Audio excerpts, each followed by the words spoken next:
Hi friends, welcome to our channel చిన్నారి ఖ్యాతి ముచ్చట్లు. ఈరోజు నేను లంచ్లోకి కాకరకాయ కర్రీ అండ్ చల్లకడి చేస్తున్నాను. దాని ప్రాసెస్ ఏంటో చూసేద్దాం. ఫస్ట్ అయితే కాకరకాయ ముక్కలన్నింటినీ పొట్టు తీసుకొని రౌండ్ ముక్కలుగా కట్ చేసుకున్నాను.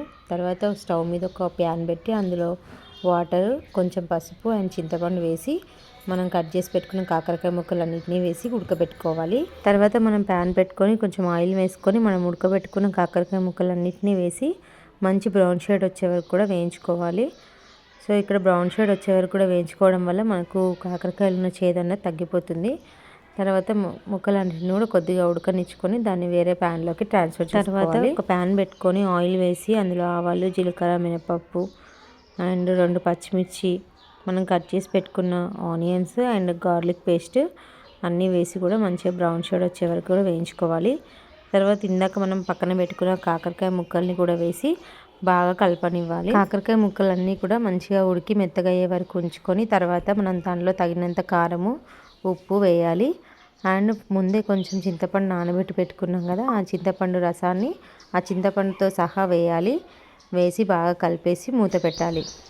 తర్వాత మనం మొత్తం కలిపిన తర్వాత దీంట్లో కొంచెం షుగర్ యాడ్ చేయాలి. మామూలుగా షుగర్ యాడ్ చేయకుండా బాగానే ఉంటుంది. కొంచెం మనం చింతపండు వేసుకున్నందుకు షుగర్ యాడ్ చేసుకుంటే బెటర్. మా సింహాకి స్వీట్ అంటే చాలా ఇష్టం, అందుకే ఆయన సూపర్ అంటున్నాడు. చివరగా మనం నువ్వుల పొడి కానీ పల్లి పొడి కానీ వేసుకొని పైనుంచి ధనియాల పొడి వేస్తే కాకరకాయ కర్రీ రెడీ అయిపోయినట్టే. నెక్స్ట్ వచ్చేసి చల్లకడి కోసం పెరుగు తీసుకున్నాండి. ఈ పెరుగుని మనం వాటర్ వేసి కొంచెం లూజ్గా చేసుకోవాలి.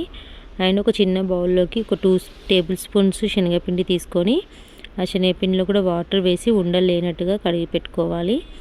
అండ్ ఒక చిన్న అల్లం ముక్కను కూడా తురిమి పక్కన పెట్టుకోవాలి.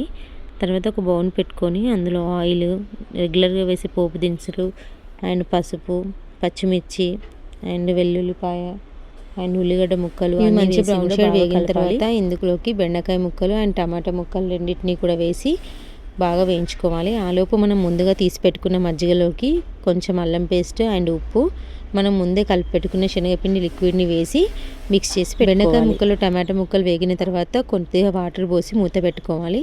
ఎప్పుడైతే మనకు బెండకాయ ముక్క ఉడికింది అనిపిస్తుందో మనం ఆల్రెడీ చల్ల మిశ్రమం చేసి పెట్టుకున్నాం కదా, దాన్ని వేసి కొంచెం కొత్తిమీర అండ్ ధనియాల పొడి వేసి మసలనివ్వాలి. మనకు చల్లకడి ఎప్పుడైతే మసిలి చిక్కగా పడుతుందో అనిపిస్తుందో అప్పుడు దాని మించి రిటర్న్ పోపు వేసుకుంటే చల్లకడి రెడీ అయినట్టే.